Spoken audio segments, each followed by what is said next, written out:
Selanjutnya kita curahkan salawat dan salam kepada junjungan besar baginda Rasulullah sallallahu alaihi wasallam yang telah menyampaikan risalah Islam yang sempurna, tidak ada celah kekurangan dalam. Yang tadinya manusia tidak mengenal Allah dan tidak tunduk menyembah kepadanya. Ketika Islam tersebarkan, sampaikan kembali manusia mengenal Allah dan menyembah kepadanya. Yang tadinya manusia jauh daripada moral, ketika Islam tersebarkan, tersampaikan, muncullah peradaban manusia meliputi menjunjung tinggi etika dan moral. Dan Islam dikenal dalam akhlakul karimah, dan itu merupakan salah satu misi Rasulullah SAW diutus. Dia tegaskan dalam satu riwayat, innama bu'ithu liutammima makarimal akhlaq. Sesungguhnya aku diutus hanya untuk menyempurnakan akhlak yang terpuji, akhlak yang mulia. Jadi kita merasakan keimanan Islam kita tak lepas dari jasa guru. Kita berharap keimanan keislaman kita selalu melekat pada diri kita sampai Allah Subhanahu wa taala mengambil ruh kita kembali sebagaimana tadi firman-Nya dalam surat Al-Imran, "Wa la tamutunna illa wa antum muslimun." Sekali-kali janganlah kamu mati kecuali dalam keadaan Islam. Selanjutnya pada jamaah sekalian, kita tinggalkan ketakwaan kepada Allah Subhanahu wa taala. Pada ketakwaan kita akan menilai sisi Allah Subhanahu wa taala. Barang siapa yang bertakwa maka dia akan menjadi manusia yang mulia. Dan siapa yang enggan maka dia akan menjadi manusia terhina, terutama terhina di akhirat nanti. Pada jamaah sekalian yang bertakwa Allah Subhanahu wa taala, Ramadan kembali. Tetapi banyak nilai-nilai ketakwaan yang perlu kita teruskan, maka perlu kita tingkatkan. Dan di antara yang perlu kita tingkatkan adalah dua nilai yang berkaitan dengan hablum minallah, hubungannya dengan Allah Subhanahu wa taala, dan juga hablum minan nas, hubungannya dengan manusia. Pada jemaah sekalian Allah Subhanahu wa taala berkaitan dengan hablum minallah, hubungannya dengan Allah Subhanahu wa taala adalah berkaitan dengan ibadah. Itu adalah sikap ihsan, nilai ketakwaan yang wajib kita punya. Mungkin ini yang banyak kurang ataupun tidak ditingkatkan bagi orang berpuasa atau orang beriman. Ihsan, ya, selalu berusaha kita melakukan kebaikan. Kebaikan bukan hanya ingin dinilai manusia, tapi bagaimana kebaikan itu adalah kebaikan yang Allah nilai. Dan ihsan sebagaimana Rasulullah SAW sampaikan adalah ta'budallah ka'annaka tarahu fa in lam takun tarahu fa innahu yarak. Ihsan kamu menyembah kepada Allah Subhanahu wa taala, beribadah kepada Allah Subhanahu wa taala seakan-akan kamu melihatnya. Kalau kamu tidak melihatnya, maka Allah Subhanahu wa taala Maha melihat. Dia seorang mukmin yang muhsin. Dia akan selalu berusaha melakukan kebaikan. Ihsan, ya, ihsan ini satu tingkat di atas itqan, profesionalisme. Seorang mukmin yang muhsin ketika dia melakukan amal apapun, ya, maka orientasinya adalah Allah Subhanahu wa taala. Orientasi utama.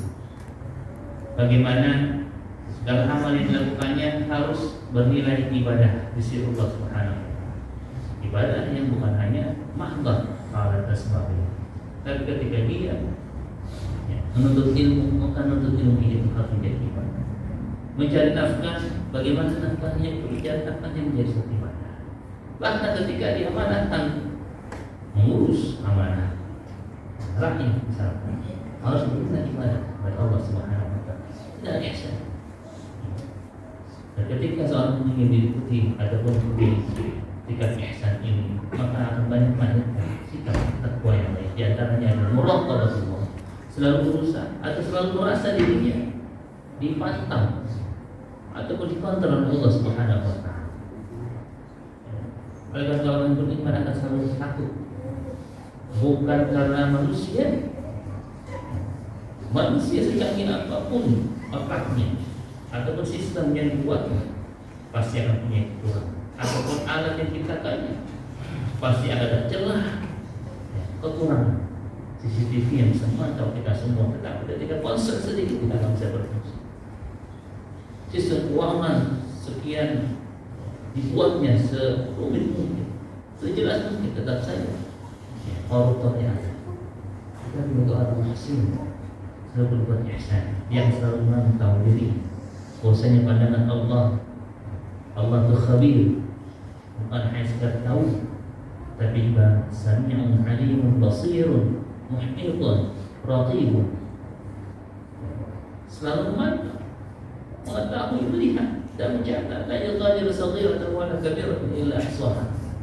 Tidak akan ada luput dari mata Allah Subhanahu wa taala catatan yang besar ataupun yang kecil, pasti Allah akan catat. Dan pasti akan memperlihatkan kembali rekaman tersebut kepada hamba. Ini adalah mukmin, dia akan selalu berusaha. Ketika melakukan apapun backgroundnya, apapun amal perbuatannya, maka yang terakhir adalah dia berusaha bernilai ibadah Allah Subhanahu wa taala. Ini sikap takwa, al-ihsan yang berusaha kita tingkatkan agar Allah Subhanahu wa taala berkahi orang-orang beriman yang melakukan ihsan tersebut. Para hadirin sidang iman yang melakukan Allah Subhanahu wa taala. Kemudian nilai takwa yang berusaha kita tingkatkan adalah yang berkaitan dengan haqqun minan nas. Bagaimana kita bisa berusaha mewujudkan al-ukhuwah al-islamiyah, persaudaraan Islam yang sejati ini, bukan hanya jargon, bukan hanya diucapkan kelompoknya saja, tapi bagaimana ukhuwah Islamiyah ini benar-benar menjadi suatu wasilah seorang hamba dengan keluarganya, dengan teman-temannya bisa berkumpul di surga Allah Subhanahu wa taala. Di dunia maka dia berusaha menyambung silaturahim. Aku berusaha, terutama orang yang berhubungan dengan rahim, anu, maka wajib juga menyambung. Dan orang-orang yang memang seakidah seiman, yang harus sunnah wal jamaah, maka wajib menyambung. Dan tidak ada yang membedakan. Berusaha selalu bagaimana memberikan saksi dan menjadi orang yang terbaik, menjadikan saksi terbaik di hadapan Allah Subhanahu wa taala, bahwasanya dia orang baik, orang saleh. Pada zaman sekali juga Allah Subhanahu wa taala puasa menyatakan nilai di antara nilai tertinggi dari nilai ketakwaan dalam puasa. Dan surah Zukhruf kalau sering baca, al-akhillau yawma idzin ba'dhum li ba'dhin aduwwun illa al-muttaqin. Al-akhillah, teman-teman karib, pada andai kolan pada waktu itu, pada hari kiamat nanti akan menjadi musuh bagi sebagian yang lain. Jangan kenal hari dengan kita lihat sekarang. Dia tadinya teman sekumpulan, tiba-tiba menjadi musuh. Itu masih dijunjung. Bahkan bukan hanya teman kali, keluarga, kandung, bahkan beberapa hari ini kita mendengar sampai ada yang menzalimi orang tua. Lalu kita itu terjadi hidupnya. Bukan hanya di akhirat, tapi itu tidak akan berlaku illa muttaqin, bagi orang-orang bertakwa. Kalau orang bertakwa usaha dia akan selalu menjaga usaha terakhir, menjaga poin. Dia tidak hanya ingin selamat di dunia, tetapi ingin berkumpul juga di surga Allah Subhanahu wa taala. Ini dapat jam sekali. Tidak ada ukhuwah Islamiyah itu mengangkat satu orang adilah, satu golongan serta mengkritik golongan. Tidak.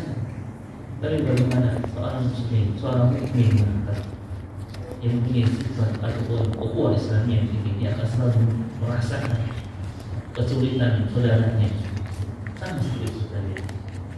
Pada yang sekalian Allah Subhanahu wa taala hanya berkaitan dengan nilai ketakwaan yang tinggi, berusaha kita adalah ukhuwah Islamiyah ini tercipta dengan baik di antara orang itu. Inilah pada jam sekalian nilai ketakwaan kita berusaha tingkat dari sikap ihsan. Kita berusaha selalu apapun background ataupun apapun yang kita lakukan, amal apapun harus bernilai ibadah kepada Allah Subhanahu wa taala. Kedua, bagaimana kita berusaha ukhuwah Islamiyah itu terwujud dengan sejatinya, dan kita bisa saling berukhuwah Islamiyah di dunia yang akan menyebabkan kita berukhuwah Islamiyah masukkan surga Allah Subhanahu wa taala dan berkumpul di Allah Subhanahu wa taala. Demikian para jemaah sekalian, dua nilai ini semoga Allah Subhanahu wa taala berikan hidayah untuk kita mewujudkan dua nilai takwa ini yang cukup tinggi, ihsan dan juga ukhuwah Islamiyah. Aku qouli hadza wa astaghfirullah wa lakum wa lisa'iril muslimin wal muslimat wal mu'minina wal mu'minat wastaghfiruhu innahu huwal ghafurur rahim. Agama Islam adalah agama yang mudah, bagaimana Rasulullah SAW, inna dina yusrun, sesungguhnya agama Islam ini yusrun, mudah, bukan sesuatu yang sulit, mudah dimengerti, mudah dicerna, mudah diterima oleh akal sehat manusia, juga oleh fitrah manusia. Fitrah manusia itu adalah hadis. Hadis artinya condong kepada kebenaran. Maka agama Islam ini bersesuaian dengan fitrah manusia. Allah berfirman, "Fa'aqim wajhaka lid-dini hanifah." Maka hadapkanlah olehmu, wahai Nabi, wajahmu, pengertiannya adalah keseluruhan ilmu, jiwa dan raga kepada agama ini hanifah, secara hanifah, yaitu cenderung kepada kebenaran. Diartikan juga hanif ini adalah tauhid. Maka ajaran Islam yang terdiri dari akidah yaitu beriman, ibadah yaitu Islam, dan muamalah serta adab dan akhlak itu mudah untuk dipahami. Orang yang baru masuk Islam saja, yang tadinya tidak kenal Islam sama sekali, bahkan dia hidup puluhan tahun sebagai penganut agama lain, begitu dia masuk Islam cepat sekali dia bisa mengerti apa itu rukun iman, iman pada Allah, iman kepada malaikat, iman kepada kitab-kitab, iman kepada Rasul-Rasul, iman kepada hari kiamat, iman kepada protokol. Dia tidak sekali mengertinya. Orang Korea masuk Islam, orang Jepang masuk Islam, orang Eropa masuk Islam, orang Afrika masuk Islam. Berbondong-bondong di zaman sekarang, orang-orang yang tadinya tidak beragama Islam kembali kepada Islam, masuk Islam. Setiap hari masuk Islam tidak terpenuhi. Banyak sekali orang masuk Islam dari berbagai bangsa, warna kulit. Cepat sekali mengerti akidah Islam, cepat sekali bisa mengerjakan kewajiban sholat, cepat sekali bisa mengerti apa itu zakat dan mengeluarkan zakat, cepat sekali mengerti apa itu ibadah puasa dan Ramadan dan mengerjakan puasa 1 bulan. Sahur dia bangun, sholat tarawih dia kerjakan. Cepat sekali dia mengerti apa itu haji dan dia naik haji padahal belum lama jadi muslim.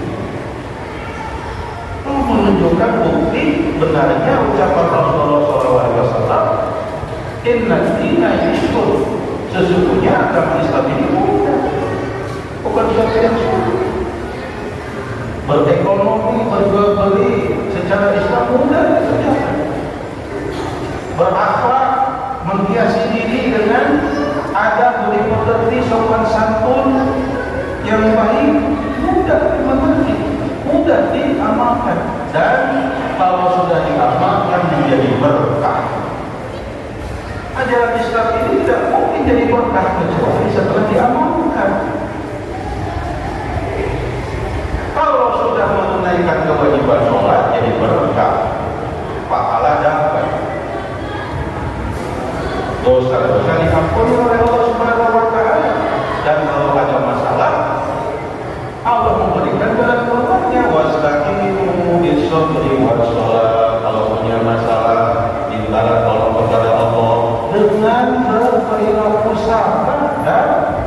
mengerjakan sholat. Sangat mudah Islam memberikan jalan keluar. Kalau sakit, berdoa kepada Allah. Allahumma seperti bahasa istighfar, istighfar yang banyak, bersedekah meskipun dengan uang 1.000-2.000 perak, sembuhkan oleh Allah Subhanahu wa Ta'ala, karena Allah yang menciptakan, Allah yang mempunyai penyakit, Allah juga yang menyembuhkan. Asalkan kita yang mau meminta kepada Allah. Tentu saja ikhtiar jangan dilupakan.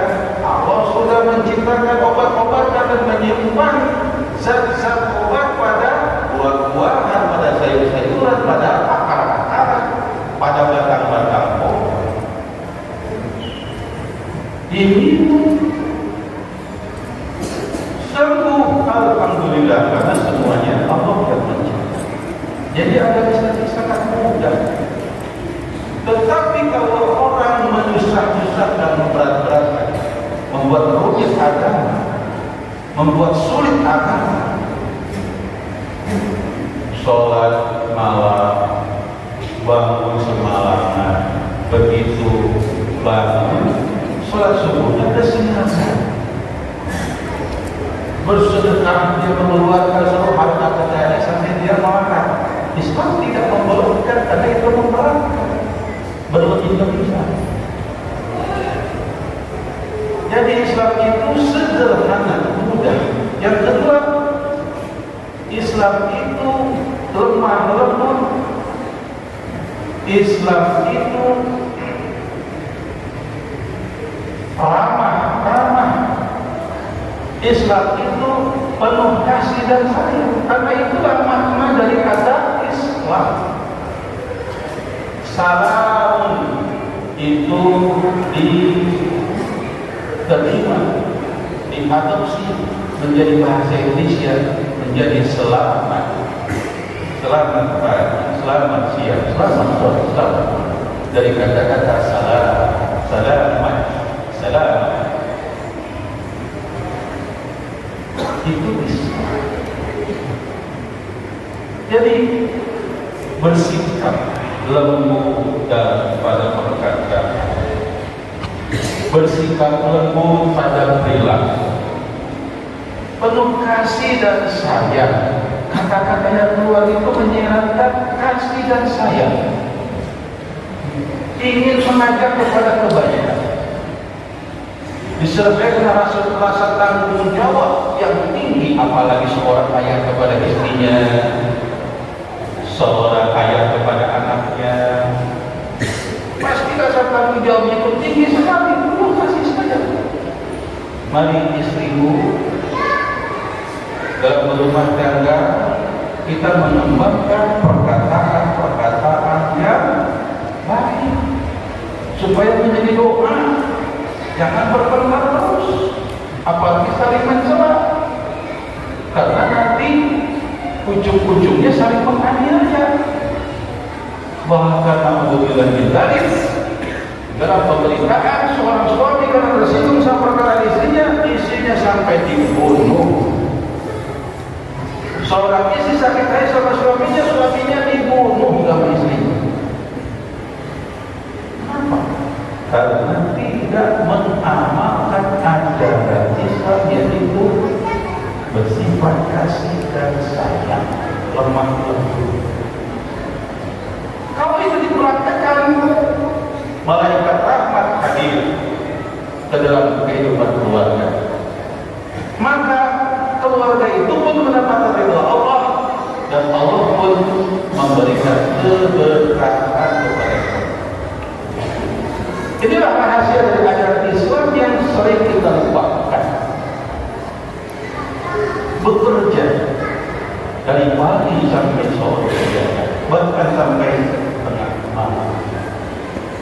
Apabila tidak jujur, maka bukan keberkahan kita. Masyarakat Islam mengajarkan kejujuran, menjadi pemimpin, Bagaimana mungkin mendapat keberkahan kalau tidak ada keadilan di dalam manusia? Contoh, karena menginjak yang sebelah kiri. Islam mengajarkan supaya berkah, perintah Allah turun, maka harus hadirin jamaah Jumat rahimah. Khatib dari mimbar ini ingin menyampaikan kepada Islam itu memberikan kemudahan, memberikan kegembiraan. Yuridullahu bikumul yusra wa la yuridu bikumul usra. Allah itu menghendaki kemudahan buat kalian, wahai umat manusia, wahai umat Nabi Muhammad sallallahu alaihi wasallam. Tidak ingin mempersulit. Siapa yang suka mempersulit? Hawa nafsu manusia. Wah, saya merasa ibadah ini kurang afdal. Kalau berlebih-lebihan dalam beribadah, kedua macam yang lain yang kurang seperti dia, itu dianggap rendah. Islam tidak mengajarkan yang seperti itu. Kenapa? Kalau mempersulit, memperberat-berat ini dalam agama, maka nanti timbulnya adalah capek, letih, dan rasa bosan. Sedangkan yang ditimbang atau diajarkan dalam Islam itu adalah beramal secara kontinu meskipun sedikit. Menghafal ayat Al-Quran satu hari satu ayat, cukup satu hari satu ayat, dikali 365 berarti satu tahun sudah hafal 365 ayat. Sangat mudah. Ahabbul a'mal ila Allahi adwamuha wa in qalla.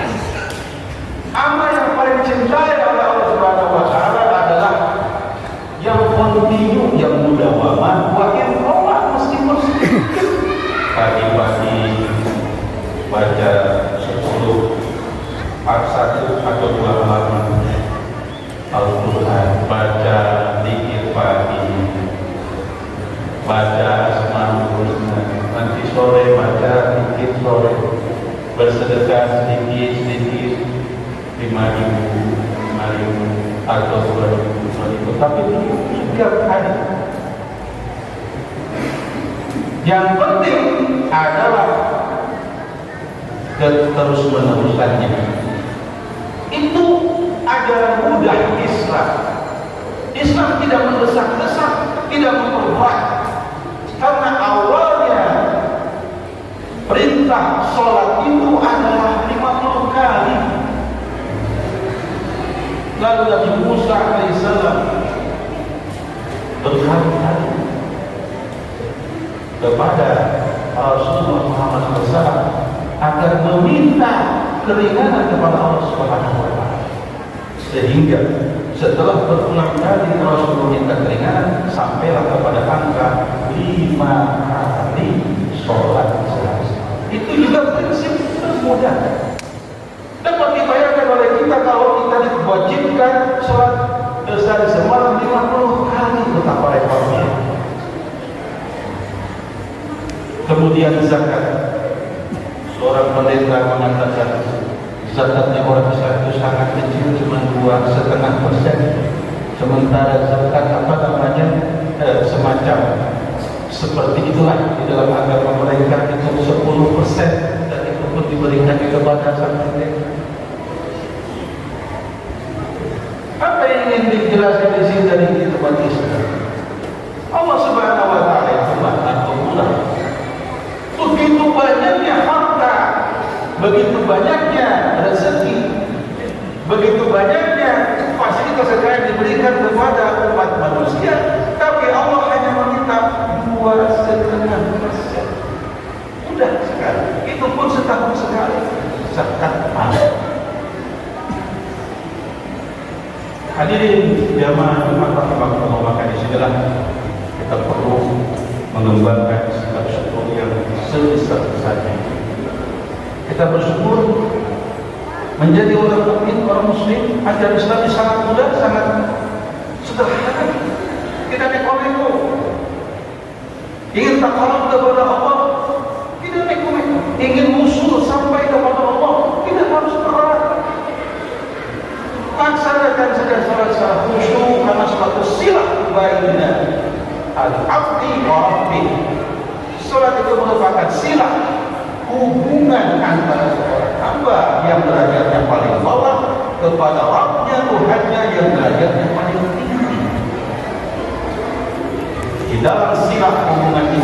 maka hamba yang paling bawah itu meminta apapun yang menjadi kebutuhan dan persoalan serta kesulitan yang minta diberikan Allah.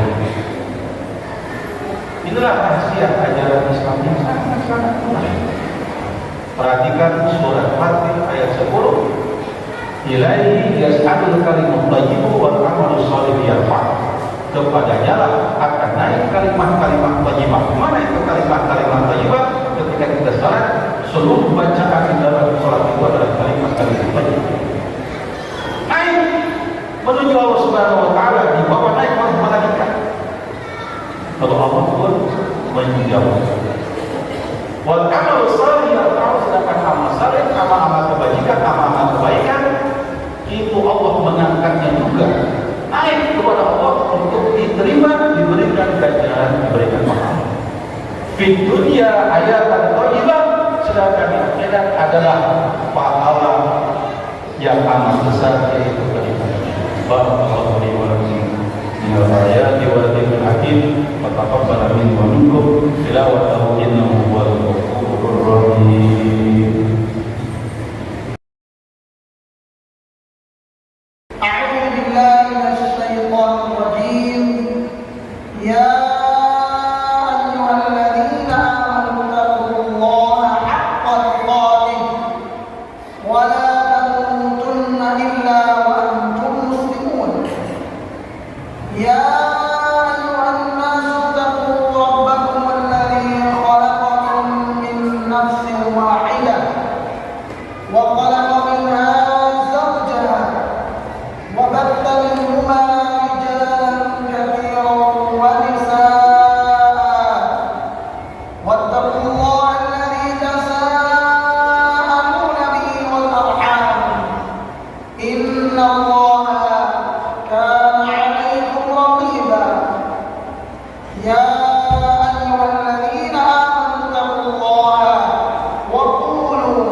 Yang dimuliakan oleh Allah Subhanahu wa taala, kita bersyukur pada Allah Subhanahu wa taala atas limpahan nikmat yang tidak berhitung jumlahnya. Kita bersyukur pada Allah Subhanahu wa taala hingga saat ini Allah Subhanahu wa taala masih memberikan kita kesempatan dan taufik untuk dapat beribadah kepada Allah Subhanahu wa taala. Terlebih lagi saat ini kita berada di bulan-bulan yang istimewa, bulan-bulan haram, di mana Allah Subhanahu wa taala menyebutkan dalam surat Taubah ayat ke-36, inna 'iddatash shuhuri 'inda Allahi 12 syahran fi kitabillah yauma khalaqas samawati wal arda minha arba'atun hurum. Sesungguhnya jumlah bulan di sisi Allah Subhanahu wa taala adalah 12 bulan sejak Allah menciptakan langit dan bumi. Yang mana di antara 12 bulan tersebut ada yang disebut sebagai arba'atul hurum atau 4 bulan haram atau 4 bulan yang mulia. 4 bulan yang mulia itu dijelaskan dalam hadis Rasulullah SAW yang diriwayatkan oleh Imam Bukhari. Bahwasanya Rasulullah SAW bersabda, "As-sanah isna asyara syahra." Satu tahun itu ada 12 bulan, minha arba'atul hurum. Di antara 12 bulan tersebut ada 4 bulan haram. Thalathatul mutawaliyah, 3 bulan berturut-turut, yaitu Dzulqa'dah wa Dzulhijjah wal Muharram, yaitu 3 bulan berturut-turut sejak bulan ini hingga 3 bulan ke depan. Wa Rajab alladzi baina Jumadi wa Sya'ban. Baru 1 bulan terpisah, yaitu Rajab yang berada di antara bulan Jumadi dan Sya'ban. Di mana dijelaskan oleh Ibnu Abbas radhiyallahu anhu terkait konsekuensi dari 4 bulan haram ini, 4 bulan mulia ini,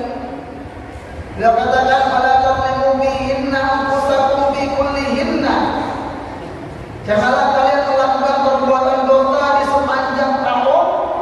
Tsumma ikhtassa min dzalika arba'ata ashhur. Lebih-lebih di 4 bulan haram ini. Faja'alahunna haraman, di mana Allah Subhanahu wa taala menjadikan 4 bulan ini bulan-bulan yang mulia. Adzama hurmatihinna, yang Allah agungkan kehormatan atau kemuliaannya. Wa ja'ala dzamba fihinna a'zam, di mana Allah menjadikan perbuatan dosa di 4 bulan haram ini lebih besar hukumannya. Wal amal saleh, kebalikannya amal saleh, wal ajr a'zam, pahalanya juga lebih besar. Maka dari itu mari kita senantiasa manfaatkan setiap momen kesempatan yang Allah berikan pada kita untuk memperbanyak amal soleh. Lebih momen-momen istimewa berlipat ganda pahala, termasuk di bulan-bulan haram ini. Kenapa hakikatnya tidak ada yang kita butuhkan, yang kita harapkan ketika kita berjumpa dengan Allah Subhanahu wa taala, melainkan modal bekal amal soleh. Dan tidak ada yang diharapkan oleh seseorang yang berada dalam kondisi sakaratul mautnya, melainkan ingin diberikan kesempatan kembali untuk beramal soleh.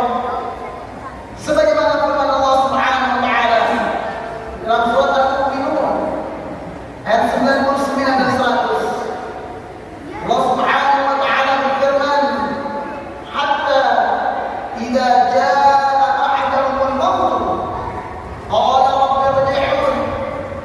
Hingga ketika datang kematian kepada salah seorang di antara mereka, maka orang tersebut mengatakan, "Rabbi irji'un, ya Rabb, kembalikan aku ke dunia, beri kesempatan lagi untuk hidup di dunia, la'alli a'mal shalihan fima taraktu, agar aku bisa beramal saleh yang telah aku tinggalkan." Ma'asyiral muslimin, sidang Jumat yang dimuliakan oleh Allah Subhanahu wa taala. Karena amal saleh inilah adalah kunci kebahagiaan, keselamatan baik di dunia dan di akhirat kelak. Sebagaimana firman Allah Subhanahu wa taala dalam surat An-Nahl ayat 97, "Man 'amila shalihan min dzakarin aw untha wa huwa mu'minun falanuhyiyannahu 'hayatan thayyibah wa lanajziyannahum ajrahum bi ahsani ma kanu ya'malun." Barang siapa yang beramal saleh, baik laki-laki maupun perempuan, sedangkan dia adalah orang yang beriman, maka sungguh kami berikan kepadanya kehidupan yang baik, dan kami akan berikan balasan kepada mereka dengan balasan yang lebih baik dari apa yang mereka kerjakan. Ayat ini jelas menyebutkan bahwasannya amal soleh inilah yang menjadi sebab Allah Subhanahu wa taala memberikan kehidupan yang baik, di mana kehidupan yang baik ini maknanya adalah kebahagiaan baik di dunia maupun di akhirat, serta balasan yang lebih baik dari apa yang dia kerjakan ketika di dunia. Namun yang harus kita perhatikan, di samping kita memperbanyak bekal amal soleh, namun kita juga harus waspadai dari hal-hal yang merusak amal soleh tersebut. Sebab keselamatan kita ini yang murni Allah di hadapan Allah Subhanahu wa taala, di samping karena sebab amal soleh, tapi juga karena sebab kebersihan hati, kebersihan jiwa dari segala hal-hal yang mengotorinya, yang merusaknya. Sebagaimana firman Allah dalam surat An-Nazi'at ayat 40 dan 41, "Wa amma man khafa maqama rabbih wa nahan nafsa 'anil hawa fa innal jannata hiyal ma'wa."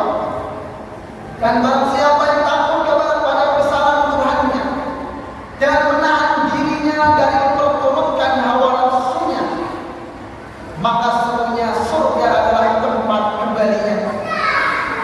Atau firman Allah Subhanahu wa taala,